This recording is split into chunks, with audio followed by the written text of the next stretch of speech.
So, welcome to today's Orchestration call. Yeah, the agenda for today.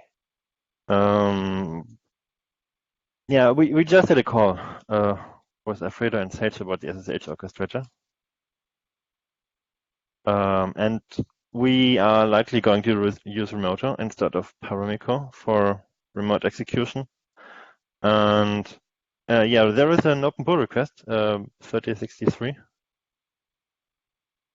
3603 basically. Yeah, just have a look. It's about the part that's going to be executed on a local host. If we split out Ceph deploy into the local host part and the remote execution part, then that pull request is about the local host part. Yeah, for Rook, I've reworked my Rook Ceph client Python pull request. And yeah, let's see how it goes.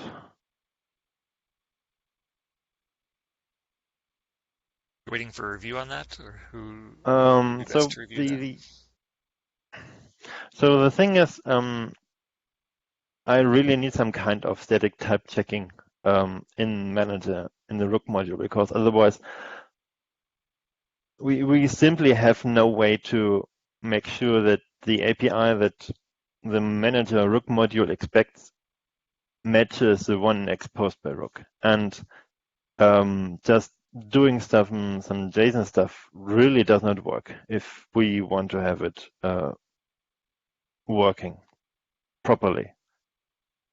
And otherwise, you would need to have enormous test coverage, 200% minimum. So having every edge case being executed, and that's right now kind of unrealistic. So we really have to resort to some static type checking.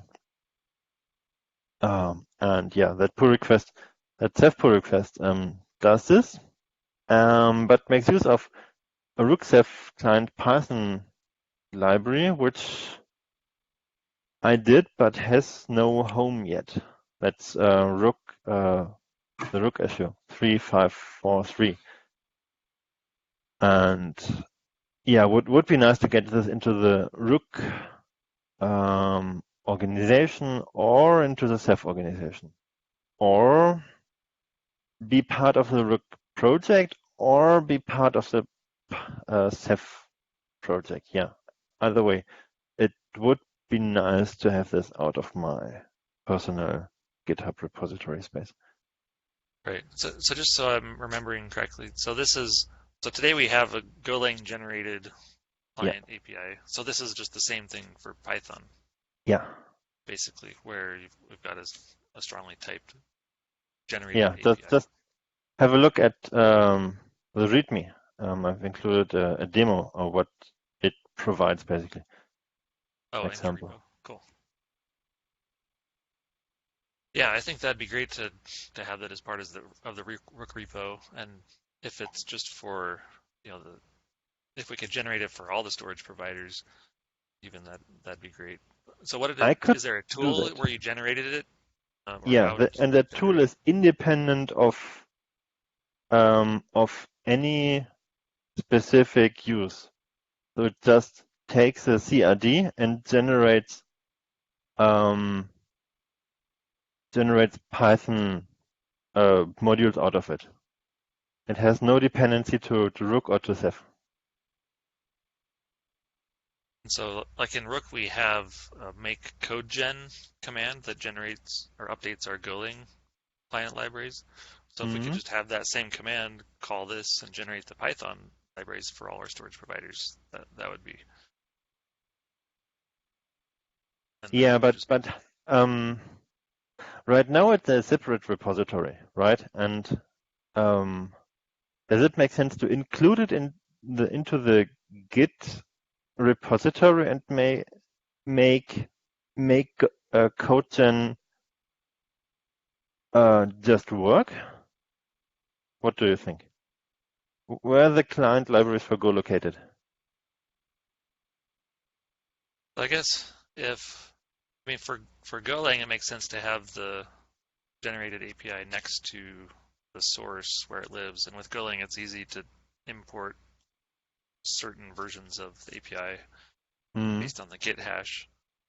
So yeah, with Python imports, I guess I'm not sure if that similar pattern would hold, or if we need a separate repo for Python libraries. Um, I'm not sure about that, I guess. Um, if it makes sense to have the Python library close to the source, because we're saying the CRDs are the source that have the CRD validation where we're generating this from, right? Is Yeah. that where the generation gets its source, right? It's just from the CRD validation Right now, it's section. downloads them from GitHub. Okay. So it doesn't have to be in the same repo because it just goes and pulls them. Yeah. It would be easier if that would be inside the Rook repository, but yeah, that would be some kind of new uh, root directory called client or Python or something like that, because it doesn't really fit into the existing directory structure within the Rook project. Right. Um, so yeah, I think um, let's take that as an action item to see where does it make sense to, does it fit in the same repo or just a separate or a new Rook repo just for Hmm. this generation? Yeah, I think it'd be great to include it in Rook in some way.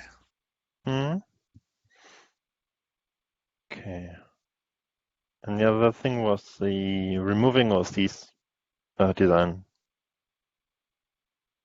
uh, design document, basically about removing SD. But that was what was created last week. So yeah, I don't know if it is actually new within this group here.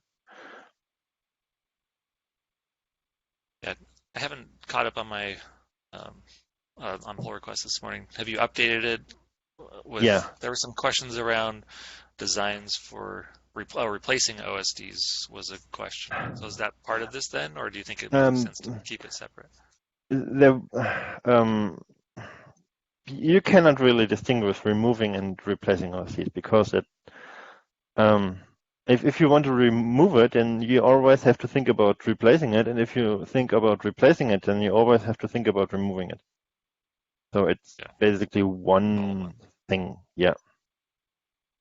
Okay, so we'll keep it together in that design doc. And I actually did Unless some mistake. Yes, unless you want to shrink and then don't add extra storage, I guess. Because there are scenarios where people just want to shrink their cluster just to yeah, but relocate some hardware. So it's just a uh, deletion at this point.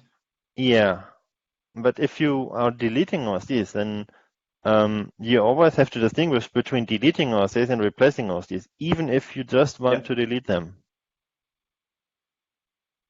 Yeah, agree. I actually did some Yeah, mistake and pushed empty change sets to that thing because I didn't fully commit that design document. Yeah, I've did that a few hours ago. So please review.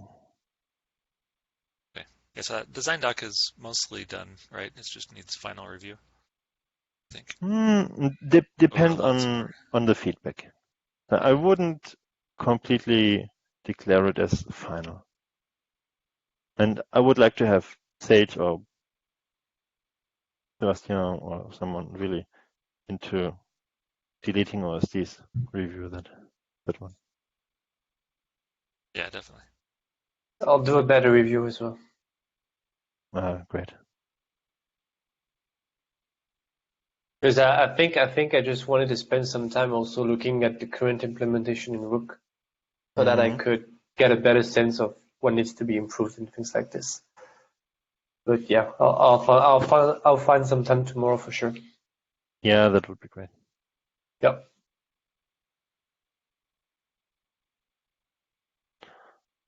Travis 1.12? Yeah, just a quick note that looks like I think by tomorrow we'd like to have that release out with the next collection of fixes for the release.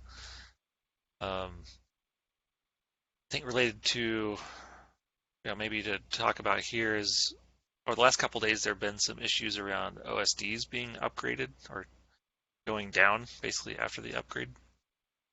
So one thing it looks like is in the Ceph 14.2.3, or I think it was in .3, there is a change to memory management so that let's see, what is it? Ceph is does it look for the new memory limits? And if it's not set, anyway, it seems like someone hit it where the OSDs were using too much memory and then getting killed. And so after they set the limits on the memory limits on the OSDs, then they were okay. They were able to stay running. But I'm thinking we need to set a default resource limit on the OSDs if one is not specified in the CR.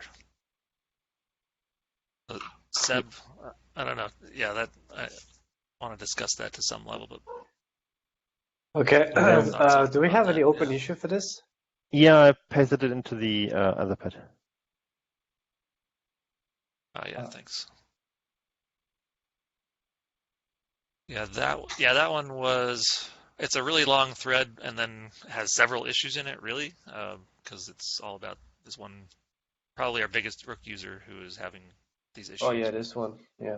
DefFS, corruption, and things. But the first problem it looked like was that the OSDs getting killed and needing to have resource limits set. Yeah, I think this could be this might be fixed by my recent fix for Rook Ceph config if they apply that.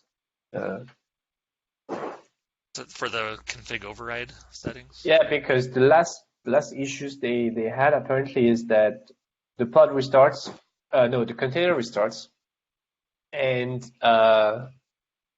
so yeah, somehow the IP we're distributing in the config file for the OSD was different than the IP of the container, so that the OSD couldn't actually listen on that IP because it wasn't. Because it was wasn't existing.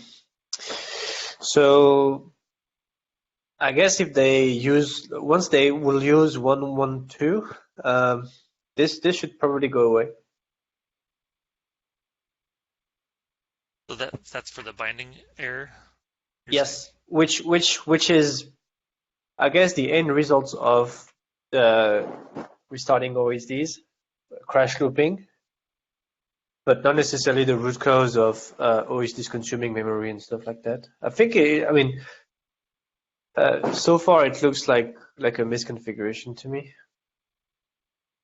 Right, because he said that originally he had the Ceph config overrides while he was running 1.0, but then as part of the upgrade he removed those settings.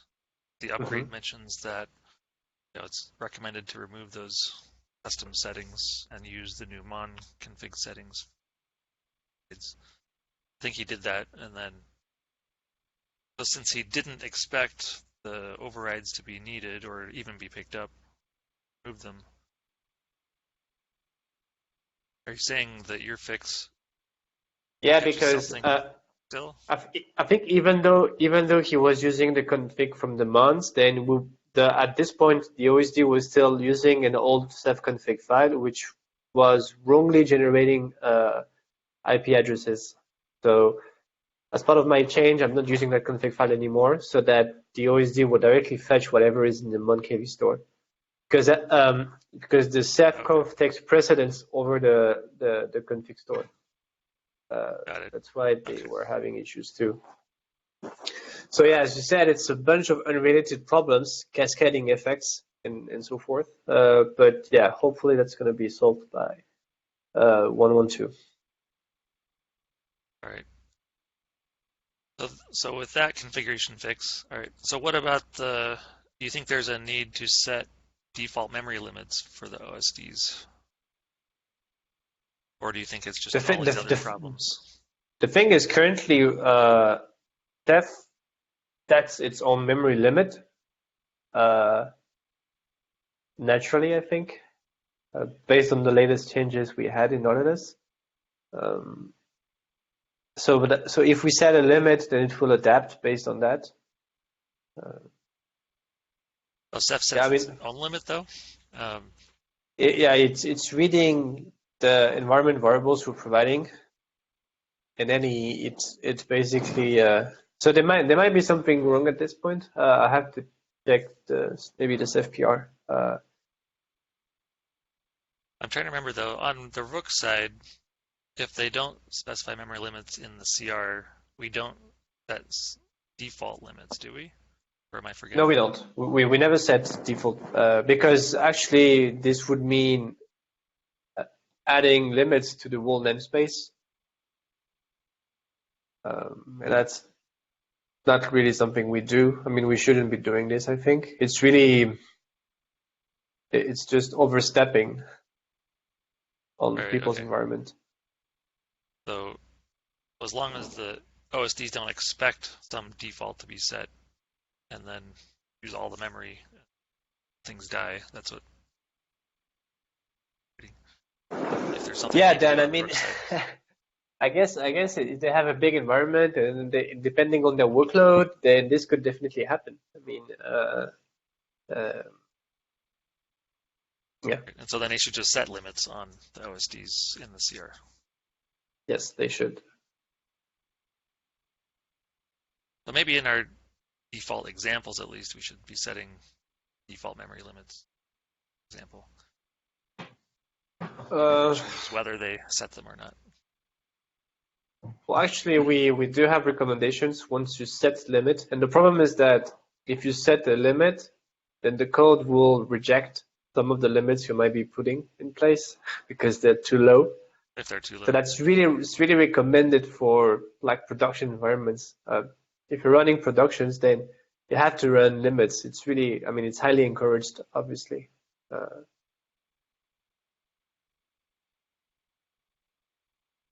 that makes sense. People should be using them in production. So in our cluster.yaml example, that's the YAML for production recommendations.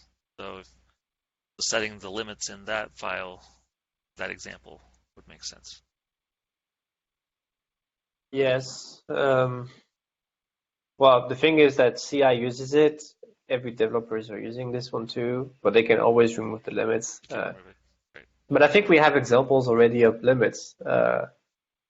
Like it's commented, but not like it's not in this CR. Right. The examples are just commented out for the limits right now. Mm-hmm. Okay, so that's good for now.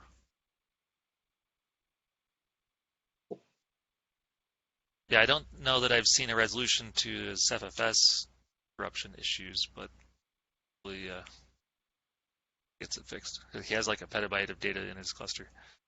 That was anyway. Hopefully we can. Yeah, these are more Ceph-related issues, I would think. Exactly. More than what Rook does at this point. Do you have an issue about that Rook, that Cephfs-related corruption? It's just the same that one. same issue. Okay. Yeah, Scott discusses that too. Yeah, and Patrick commented on it, and Sage was on Slack briefly about it too. Well, anyway, we'll follow up.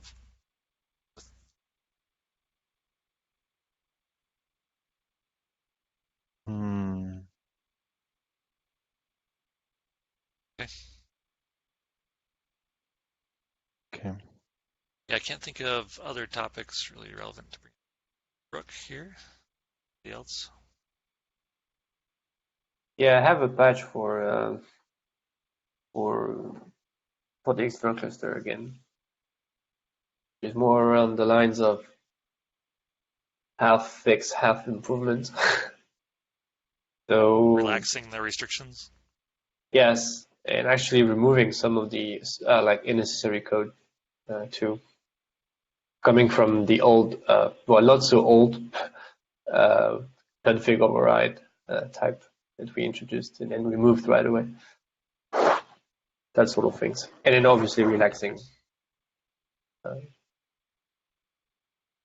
So yeah, I don't think I'll have time to send a patch and then just. I mean, it's currently working, so I could send a patch, but if I want to have be included into 112, I'm not sure. Right, probably not. Yeah, it's not urgent, so yeah, we should probably wait for 113.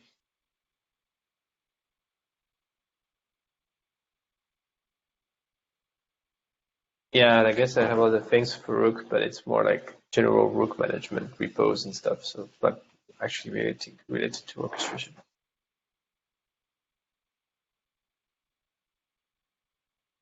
That's good. Okay. 2606. Ceph volume inventory. Juanmi, did you add that? Yes, it's just to comment one thing about this. Okay, hello, Sebastian. We have two possibilities of implementation here. Okay, one is to do the big job and trying to move the discovery daemon or to add to the discovery daemon the properties that the dashboard needs or that the orchestrator is expecting. Okay. And there is another that is more easy. Okay, I have seen that basically the difference is that we have between the output that we have in the discovery daemon and what the orchestrator expects is basically the available field. Okay, and this field is done is composed of four items, okay, different items. What I have seen is that, basically these four items are, one of them is if the disk is removable or not, okay? I think that we can get this information from the hardware in the Ceph in the discovery daemon. The other one is read only, is already present in this moment in the memory. The other one is locked. That is is a operation that is doing Ceph volume, and basically what it's doing is to try to open in exclusive mode the device in order to see if it is locked or not by other process. Okay. So probably I don't know. This is there is another one that is used by Ceph disk, and I think that is easy to get this information directly in the orchestrator because we are going to have the label of the device. So the only problem that we have really in order to have the same information is this check, the locked check. Okay. If we implement the locked check in the discovery daemon, we can provide exactly the same information that the orchestrator needs, and there is no need to do any kind of new element or new item in the third part of the orchestrator in order to fulfill these requirements. I don't know if it is okay or not. I think that is the more easy solution. But obviously, if something changes in Ceph volume, probably we will need to check again this. But my question is probable that this kind of checks, the criteria for these checks or for these items will change in the future? So my idea is, I have two ideas. One is that we should modify the orchestrator data structure to match what Ceph volume inventory prints out, so that we are not inventing a new data structure within the orchestrator, but reuse existing data structure as exposed by Ceph volume. And the other idea would be to just remove rook out of the loop and just pass through the output of Ceph volume to the orchestrator.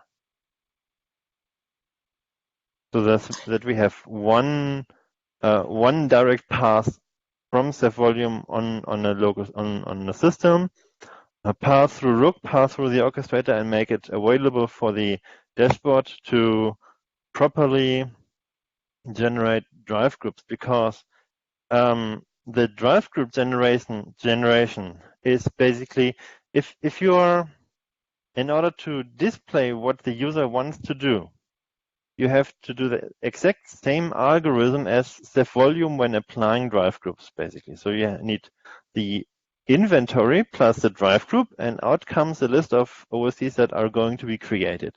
And we need that information in the dashboard, and we need that information in Ceph volume. And that's why we need really the Ceph volume inventory output, pass through rook, pass through the orchestrator, make it available to the dashboard, so the dashboard can run the exact same algorithm when calculating the OSDs as Ceph volume would do later on. So today, the inventory or discovering of this, or if we run Ceph volume, that's triggered by rook through the discovery pod. So yeah, and then the results are put into a config map, which the dashboard is reading, right? So we're saying that pattern would continue, that the dashboard would look for that output in the config map, right? Yeah. It just needs to be the one as provided by Ceph volume inventory. So whatever we get from Ceph volume, let's just put that output directly into the config map, right? Yeah, stuff like reasons for why disks are not used by Ceph volume, stuff like that. That they have to be at minimum 5 gigabytes, for example, and that might change in the future. So that would be a reason to just pass through the output of Ceph volume inventory into a config map. Okay, that's clear.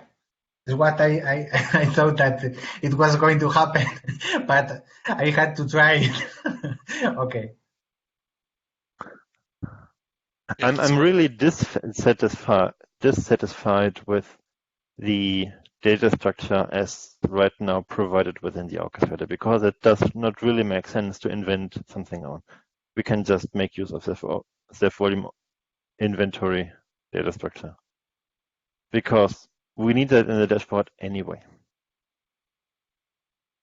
So to be clear on the approach, I think we're saying, so we already write, or the discovery daemon already writes to a config map, so without calling Ceph volume. So now we're going to call Ceph volume in addition to the other stuff, and then add a new property to the same config map with the Ceph volume.